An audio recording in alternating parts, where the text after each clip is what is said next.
محبت انسان کا ازلی جذبہ ہے۔ دو محبت بھرے دلوں کا آپس میں ملنا اور مل کر جدا ہو جانا، ان دو کیفیتوں کو شاعری کی زبان میں ہجر و وصال کہتے ہیں۔ اردو غزل میں ہجر و وصال کی داستان سورج اور چاند کی مثال ہے۔ عشقیہ اشعار میں یہ کیفیات چاند اور سورج کی طرح نکلتی اور ڈوبتی دکھائی دیتی ہیں۔ جس طرح چاند سورج سے اپنی روشنی اخذ کرتا ہے، اسی طرح فراق کی طویل اور صبر آزما راتوں کا گرم لہو وصال کی صبحوں کو روشن کرتا ہے، اور فراق کے پہاڑ سے دنوں کی دھوپ وصال کی شاموں اور راتوں میں رنگ بھرتی ہے۔ چاند اور سورج زمان و مکان کے پابند ہیں، لیکن ہجر و وصال زمان و مکان کی قید سے آزاد ہیں۔ ہجر و وصال ہر ذی حیات کا مقدر ہیں، اور ان کا لطف محبت کرنے والے ہی جانتے ہیں۔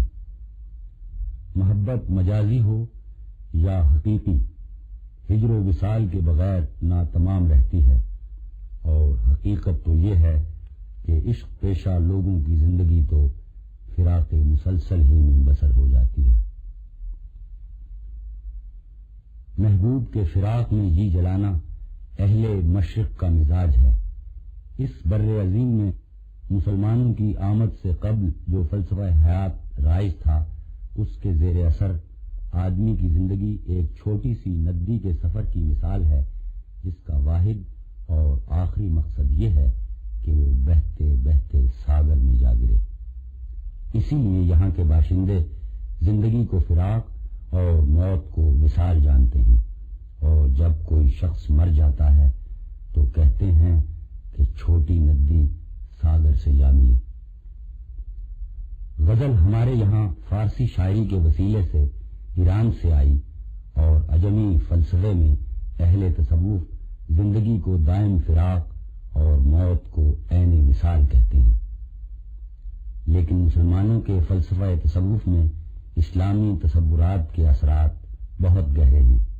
مسلمان زندگی کو فانی سمجھتے ہوئے بھی اسے خدا کی عظیم نعمت سمجھتے ہیں، لیکن وہ موت سے خوف زدہ نہیں ہوتے، بلکہ کارگاہ حیات میں موت ہر قدم پر مرد مومن کی حفاظت کرتی ہے۔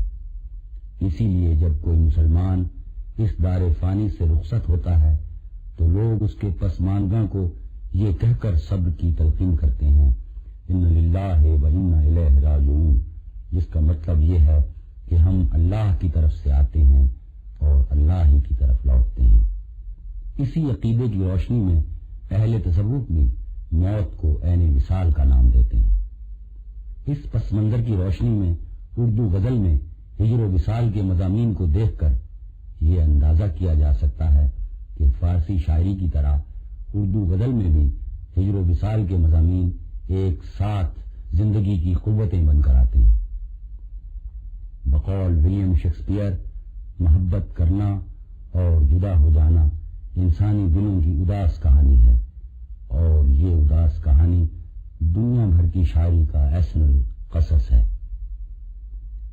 اردو میں صرف چند غزلیں ہی ایسی ہوں گی جو الگ الگ ہجر و وصال کی کیفیات کی حامل ہیں، اور انہیں مسلسل غزلیں کہا جاتا ہے، لیکن ان غزلوں میں بھی یہ دونوں کیفیات گھل مل کر آتی ہیں۔